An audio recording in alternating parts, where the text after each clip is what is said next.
솔로몬은 성전을 건축한 이후에 시온에 있는 다윗성에 있던 하나님의 언약궤를 새로 지은 성전의 지성소로 옮겼습니다.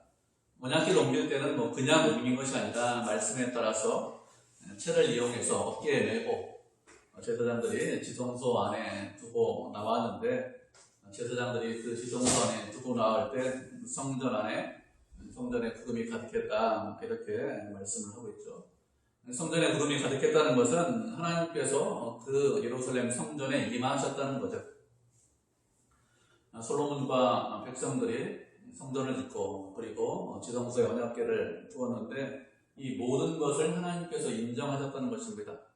솔로몬이 지은 건물, 이 성전을 성전으로 인정을 하셨다는 것이죠. 그래서 하나님께서 인정하시고 또 임하셨다는 것을 드러내기 위해서, 우리에게 말씀하기 위해서 성전에 영광의 구름이 가득했다, 이렇게 말씀을 하고 있습니다. 이렇게 하나님의 임재의 상징인 영광의 구름이 성전에 가득하자 제사장들이 감히 서서 주님을 섬기지 못했습니다. 감히 서 있지 못하고 엎드려서 주님을 섬겼겠죠. 하나님을 우리가 섬길 때 감히 우리가 섬길 수 없는 분을 섬긴다, 이런 마음을 항상 갖고 계셔야 됩니다. 우리는 사실 하나님을 아버지라고 부를 수 있는 그런 존재가 아닙니다. 예수님께서 우리를 위해서 십자가에 달려 돌아가심으로 인해서 우리가 감히 하나님을 아버지라고 부르고, 또 그렇게 우리를 대신해서 죄를 짊어지셨기 때문에 우리가 담대히 주님 앞에 나가서 이런저런 기도도 하고 간구도 할 수 있는 것입니다. 그렇지 않고는, 예수님께서 그렇게 하시지 않고는 우리가 감히 섬길 수 없는 거예요. 그렇기 때문에 감히 섬길 수 없는 분을 감히 아버지라고 부를 수 없는데, 그런데 하나님께서 은혜를 베풀어주셔서 아버지라고 부르고 우리가 섬긴다는 것을 항상 잊지 않고 계셔야 됩니다. 그렇게 이것을 잊지 않아야 우리가 바르게 주님을 섬길 수 있습니다. 잘못하면 하나님을 섬긴다고 하면서, 하나님을 사랑한다고 하면서 우리가 잘못하면 무례하게 행동을 할 수 있겠죠. 그렇게 되지 않도록 우리가 섬길 수 없는데 너무 우리가 엎드려서 정말 섬겨도 부족한데, 그런데 아버지라고 부르게 해주신 것을 늘 감사하는 그런 마음이 있어야 됩니다.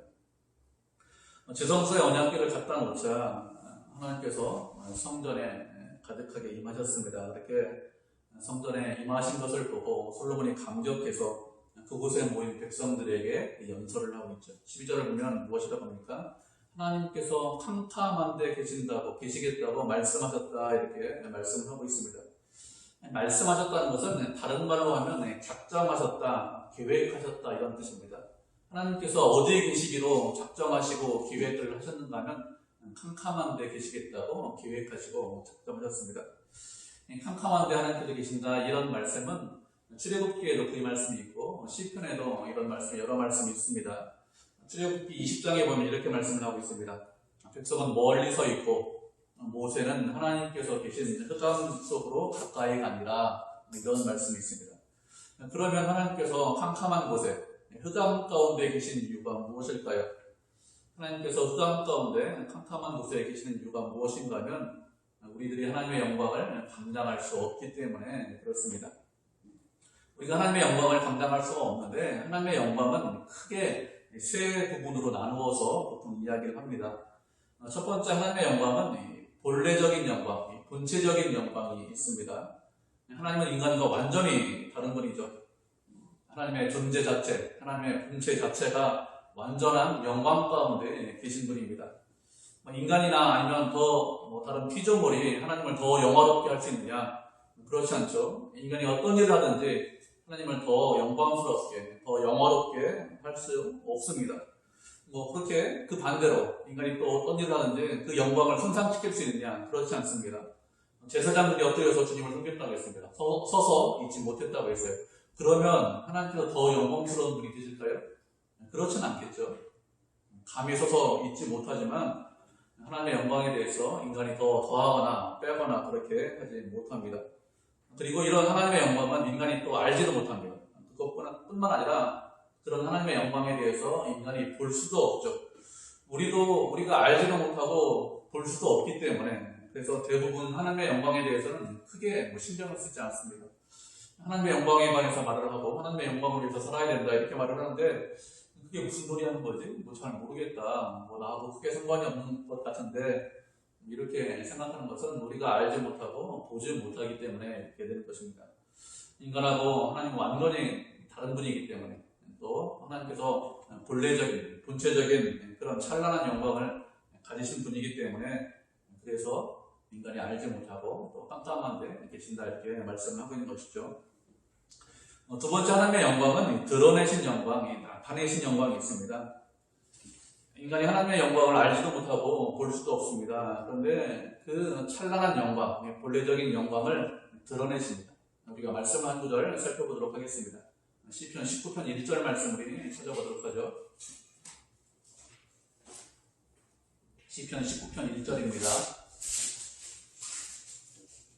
한 절밖에 안 되니까 시편 19편 1절 잘하는 말씀이에요.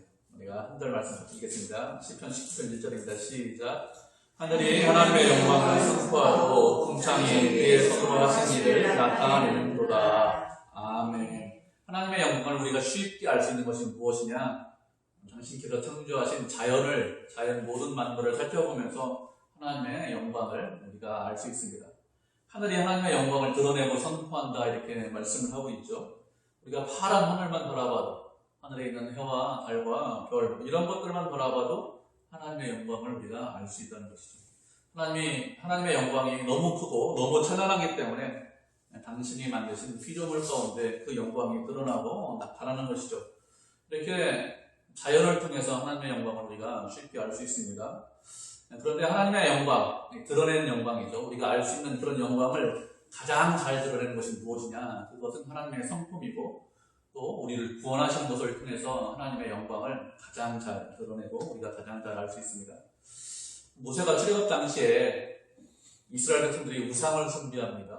그리고 말씀에 불순종하고 또 하나님의 뜻에 따르지 않아서 상당히 힘들어하죠. 그래서 하나님께 기도하면서 무엇이라고 합니까? 하나님 당신의 영광을 좀 보여주십시오. 이렇게 모세가 기도합니다. 모세가 그렇게 기도하자 하나님께서 무엇이라고 답변하시는가 하면은 너는 내 얼굴은 보지 못한다. 얼굴은 볼 수 없다. 얼굴을 보면 죽는다. 이렇게 말씀하십니다. 그래서 모세가 얼굴은 보지 못하고 영광을 보여달라고 했는데 등만 봅니다. 하나님께서 지나가시는데 은혜와 자비와 사랑이 많으시고 노하기를 더디하신다. 이런 하나님의 성품만 모세가 알고 깨닫게 됩니다. 이렇게 하나님의 드러난 영광, 나타난 영광은 성품을 통해서 잘 드러나고 있어요. 가장 잘 알 수 있습니다. 성품이기 때문에 우리를 구원하시는 그 사랑과 은혜를 통해서 하나님의 영광이 나타나고 드러나고 있습니다. 세 번째 하나님의 영광은 그 하나님의 영광에 대해서 우리가 알게 하고 깨닫게 하시고 그리고 그렇게 알게 하고 깨닫게 한 그 피조물 우리 가운데서 그 하나님의 영광을 우리 가운데서 나타내시고 드러내십니다. 고린도후서 4장 말씀에 보면 이렇게 말씀을 하고 있습니다. 어두운 데에 빛이 비치라 말씀하셨던 그 하나님께서 예수 그리스도의 얼굴에 있는 하나님의 영광을 아는 빛을 우리 마음에 비추셨느니라 이렇게 말씀을 하고 있습니다. 하나님의 영광을 아는 빛을 우리 마음 가운데 비추셨다 이렇게 말씀을 하고 있습니다. 하나님의 영광을 알 수 있는 빛을 우리 마음 가운데 비추셨기 때문에 어떻게 됩니까? 우리가 하나님의 영광을 알고 깨닫게 됩니다. 이렇게 하나님의 영광을 알고 깨달은 사람들은 어떻게 될까요? 그 사람은 하나님의 영광에 대해서 알고 깨달았기 때문에 그 하나님의 영광을 선포하게 됩니다. 그리고 그 사람에게서 하나님의 영광이 드러나고 나타납니다.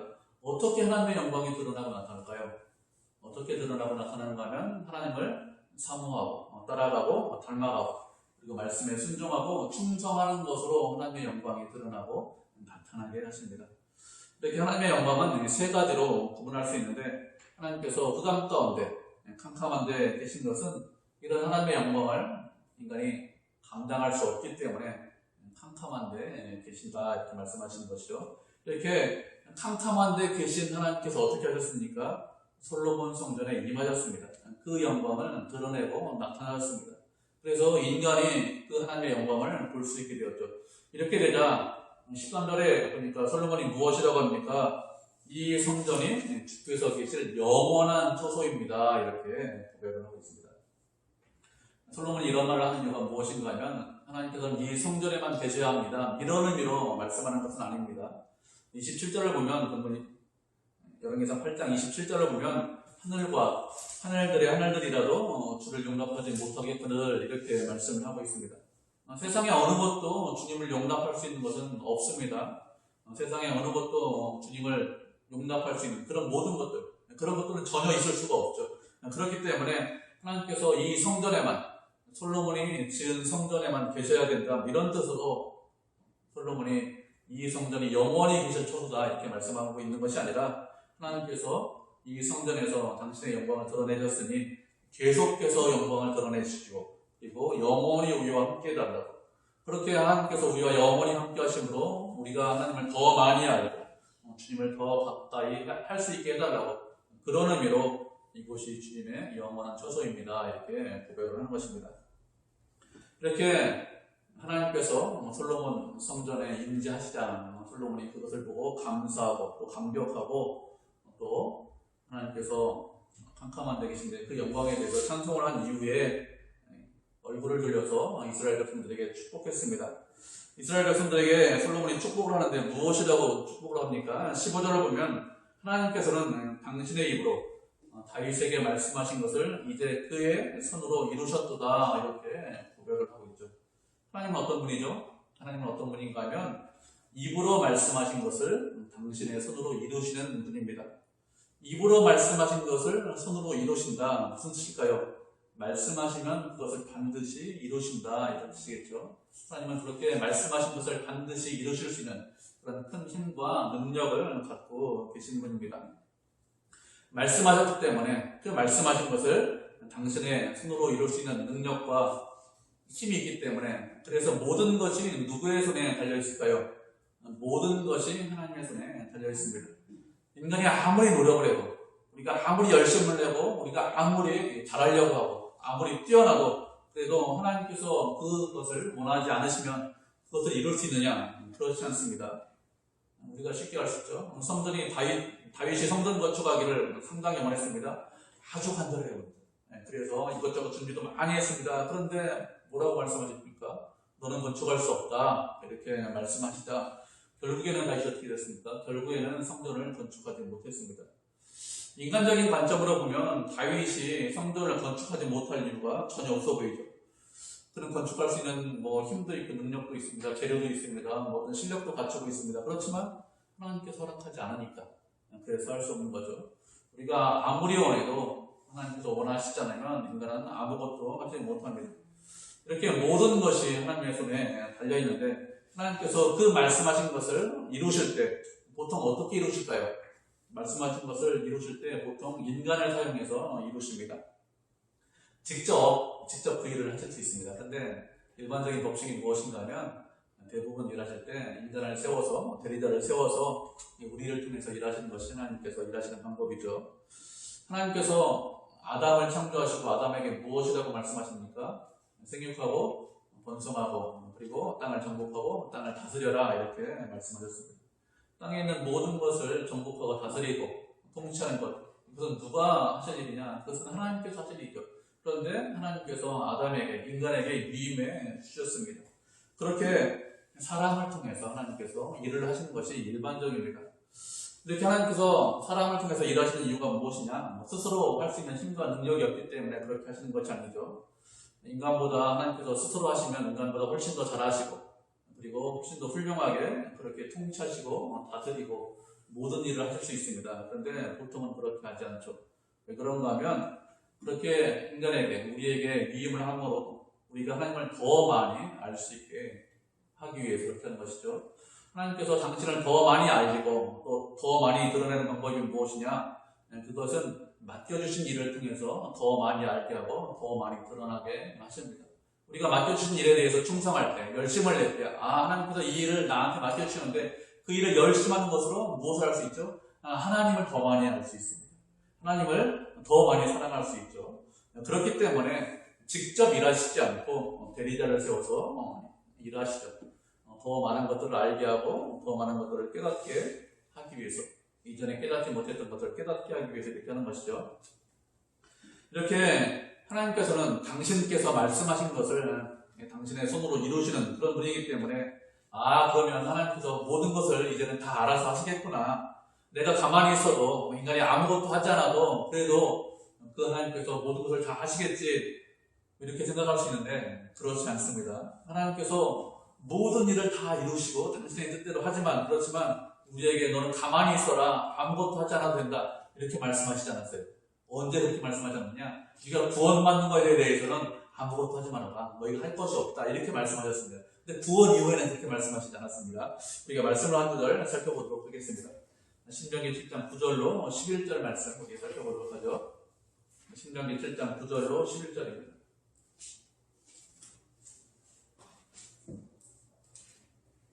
찾으셨죠? 신명기 7장.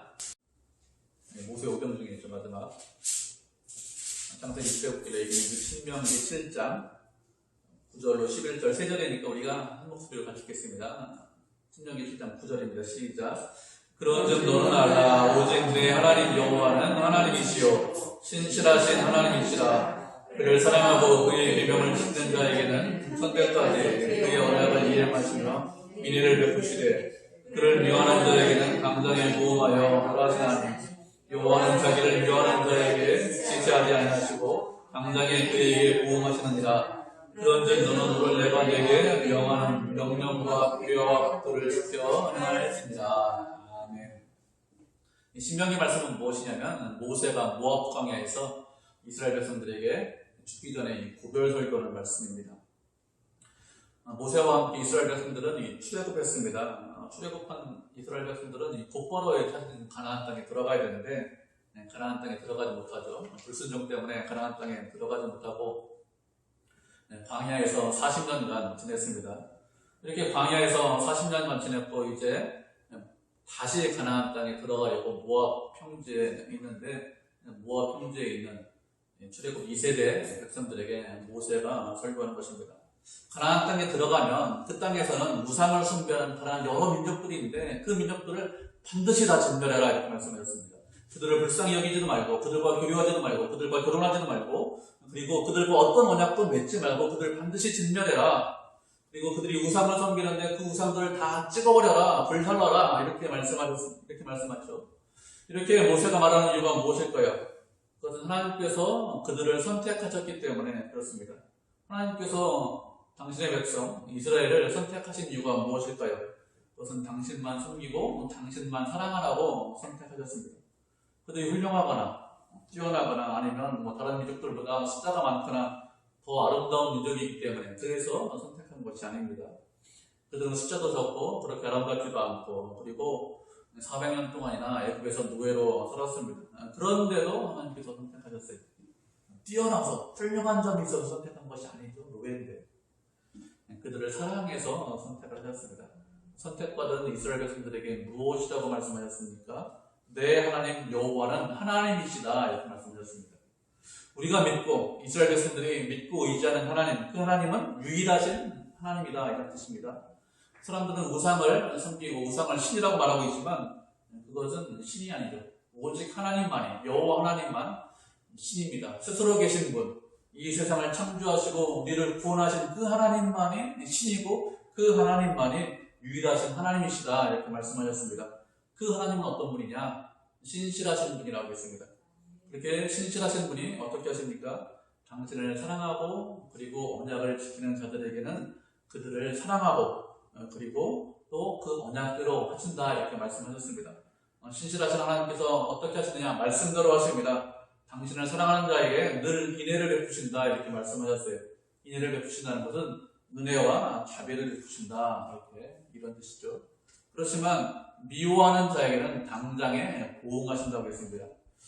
당신을 미워하는데 그 미워하는 사람을 그냥 두시느냐? 그렇지 않습니다. 당신을 미워하는 자를 하나님께서도 미워하십니다. 그래서 당장에 보응하십니다. 우리가 잘 알고 있는 시편 1편에서 무엇이라고 말씀하고 있습니까? 악인은 오직 바람에 나는 겨와 같다고 했습니다. 그렇게 악인들이 하나님을 미워하고 싫어해서 하나님을 멀리하고 말씀에 순종하지 않습니다. 그런 악인들에 대해서 하나님께서 반드시 심판하시죠.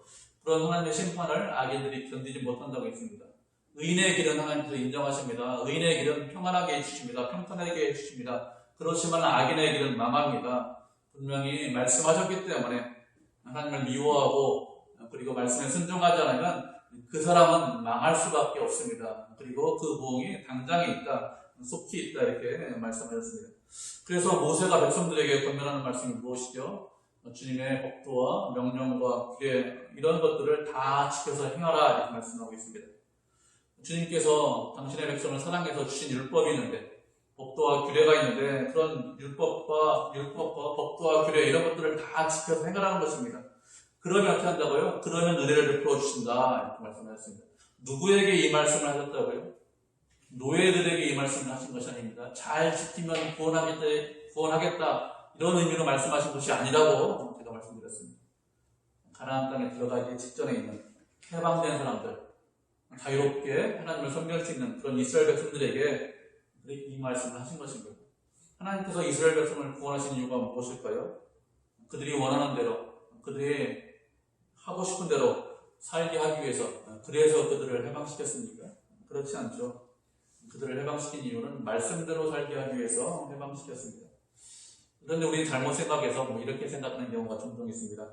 구원 받았으니까, 나 천국에 가니까 이제부터 내가 세상에서 좀 즐기면서 살겠습니다. 이제부터는 좀 내 마음대로 살겠습니다. 이렇게 생각하는 분이 여기 우리 중에는 없겠죠. 그런 분들이 종종 있더라고요. 잘못된 생각입니다. 이스라엘 백성들은 그렇게 생각했어요. 하나님의 백성이고 선민이고 구원받았기 때문에 내가 원하는 대로 살겠습니다. 내 마음대로 살겠습니다. 말씀이 있는데 말씀을 떠나고 살겠습니다. 어떻게 되었습니까? 다시 노예가 되었어요. 다시 바벨론으로 팔리게 되었습니다. 하나님의 뜻을 알지 못하고 말씀에 순종하지 않자 이렇게 다시 노예가 된 것입니다. 우리는 이런 사람들이 되어서는 안 됩니다. 하나님께서 당신의 백성들을 통해서 당신께서 하신 말씀을 이루시는데 어떤 사람을 통해서 이루실까요? 신실하신 사람들을 통해서 이루십니다. 하나님께서 신실하신다고 했습니다. 그렇기 때문에 우리도 어떻게 해야 됩니까? 하나님께서 말씀하신 것에 대해서 신실하게 반영을 하셔야 됩니다. 주님의 말씀에 순종하셔야 되고 그 말씀에 충성해야 됩니다. 그래야 우리를 통해서 하나님께서 당신의 뜻을 이루시죠. 솔로몬, 다윗 이런 사람들을 통해서 하나님께서 성전을 건축하셨습니다. 솔로몬이 내 아들이 성전을 건축할 것인데 그래 내가 다윗의 아들이니까 아무것도 안 하고 가만히 있어도 다 성전이 건축되겠지 이렇게 했습니까? 그렇게 하지 않았죠. 신실하게 열심히 7년 6개월 동안 성전을 건축을 했습니다.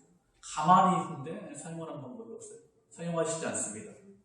신실하고 열심을 내고 충성을 다할 때 주의 백성들에게 그렇게 말씀하시는데 그런 사람을 통해서 하나님께서 당신의 뜻을 이루시고 그리고 그렇게 당신의 뜻을 이루심으로 우리가 더 많이 하나님을 알고 더 큰 은혜와 더 큰 사랑을 경험할 수 있습니다. 그렇기 때문에 우리는 어떤 말씀을 우리에게 하시든지 늘 신실하고 충성되고 하나님의 뜻대로 순종하면서 살아야 되겠죠.